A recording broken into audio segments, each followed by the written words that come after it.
ওম শ্রী শ্যাম দেবায় নমঃ। हरि के सहारे चैनले आपनादेर सकलके स्वागतम। बंगाली और हिंदी में नया नया स्टोरी लेने आने की कोशिश करूंगी।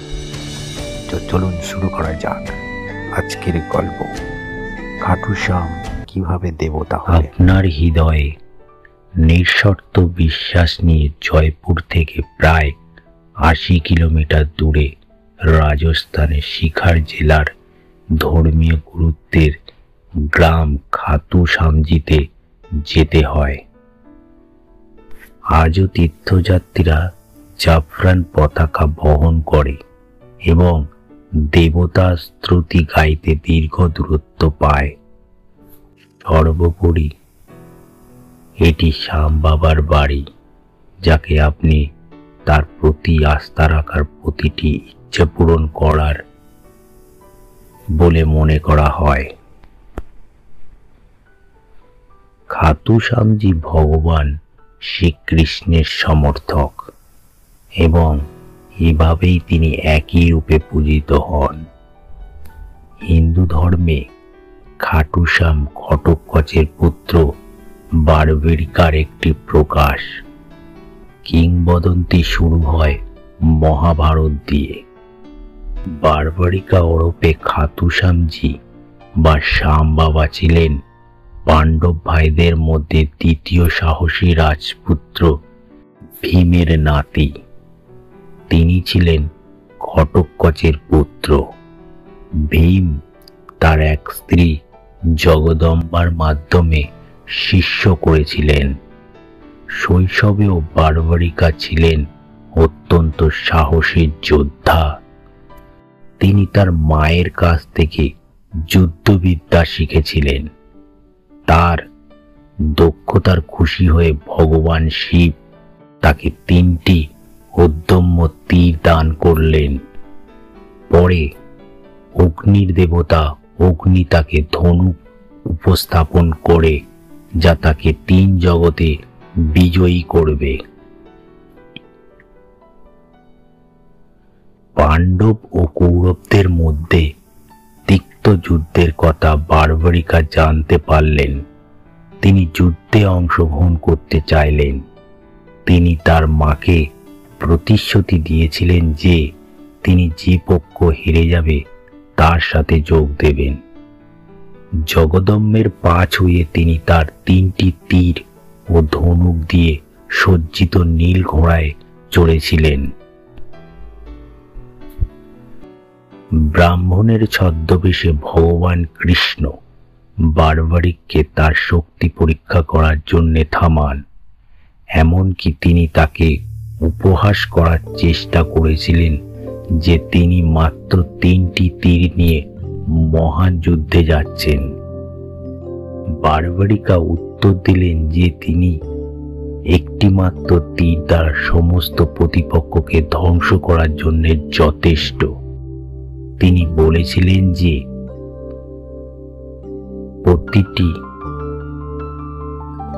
প্রথম তীরটি সমস্ত জিনিসগুলিকে চিহ্নিত করতে ব্যবহৃত, যা তিনি ধ্বংস করতে চেয়েছিলেন। যদি তিনি দ্বিতীয় তীরটি ব্যবহার করেন, তবে এটি সে সমস্ত জিনিসের চিহ্নিত করবে যা সে সংরক্ষণ করতে চেয়েছিলেন। যদি তিনি দ্বিতীয় তীরটি ব্যবহার করেন, তবে এটি সেই সমস্ত চিহ্নিত করবে যা সেই সংরক্ষণ করতে চেয়েছিল এবং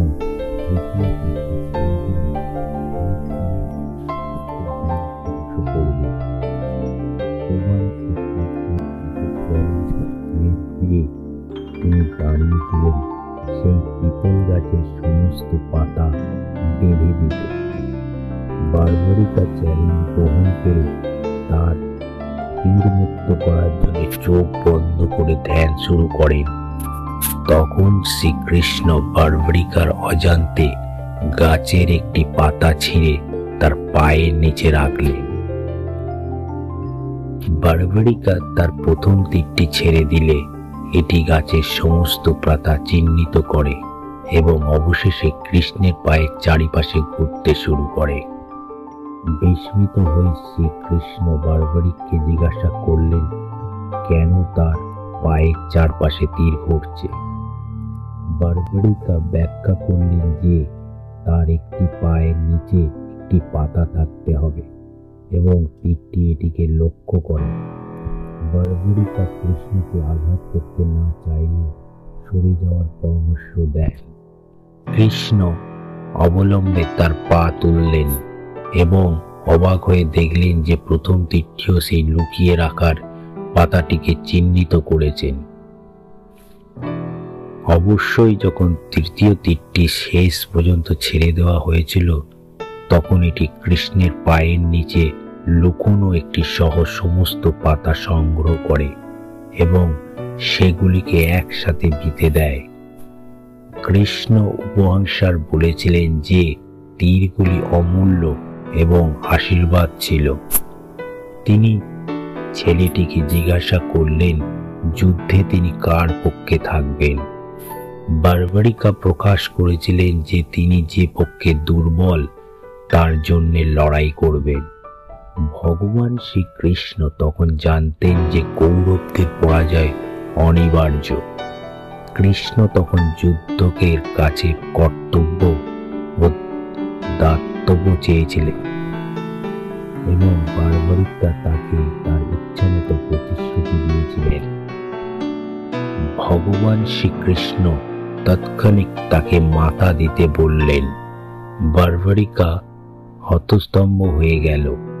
তিনি ব্রাহ্মণকে তার আসল পরিচয় প্রকাশ করতে অনুরোধ করলেন। ভগবান শ্রীকৃষ্ণ তখন বারবারিককে তার ঐশ্বরিক রূপে দর্শন দিলেন। তিনি বারবারিককে বুঝিয়েছিলেন যে যুদ্ধের আগে সাহসী পরিত্যাগ মাথা বলি দিতে হবে এবং তিনি বারবারিককে ক্ষত্রিয় যোদ্ধাদের মধ্যে সবচেয়ে সাহসী বলে মনে করতেন এবং তাই তার মাথা দান করতে চেয়েছিলেন।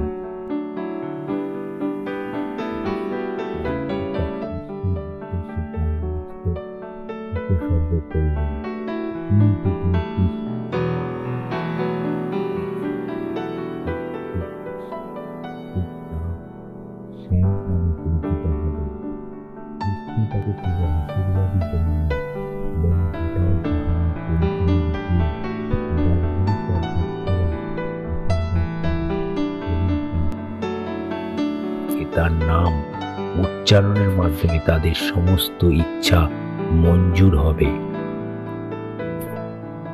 ফাল্গুন মাসের শুক্লপক্ষের দাসত্ব তিথিতে বারবারিকার যজ্ঞ হয়েছিল।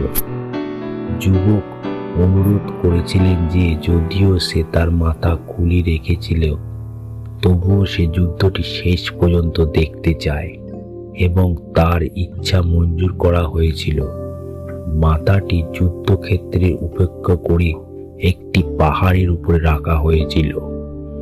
যুদ্ধ শেষ হলে বিজয়ী পাণ্ডব ভাইরা নিজেদের মধ্যে তর্ক করতে থাকেন যে বিজয়ের জন্য দায়ী কে। এতে ভগবান কৃষ্ণ পরামর্শ দেন যে বারবারিকার মাতা পুরো যুদ্ধটি দেখেছেন এবং তাকে বিচার করার অনুমতি দেওয়া উচিত। বারবারিকার প্রধান দাবি করেছেন যে ভগবান কৃষ্ণই জয়ের জন্য দায়ী ছিলেন, কারণ তার পরামর্শ, উপস্থিতি এবং খেলার পরিকল্পনা ছিল অত্যন্ত গুরুত্বপূর্ণ। এটা বিশ্বাস করা হয় যে কুরুক্ষেত্রের যুদ্ধের কয়েক বছর পরে বর্তমান খাতুশ্যামজি মন্দিরের কাছে অবস্থিত পবিত্র পুকুর থেকে মাথাটি উদ্ধার করা হয়েছিল। এই পুকুরে ডুব দিলে একজন ব্যক্তিকে সমস্ত অসুস্থতা থেকে নিরাময় করে এবং সুস্বাস্থ্য নিয়ে আসে। তাই ফাল্গুন মাসে মেলার সময় পুণ্যার্থীরা বিভিন্ন স্থান থেকে পুকুরে ভিড় করে এবং তাদের জাগতিক পাপ মোচনের জন্য ডুব দেয়।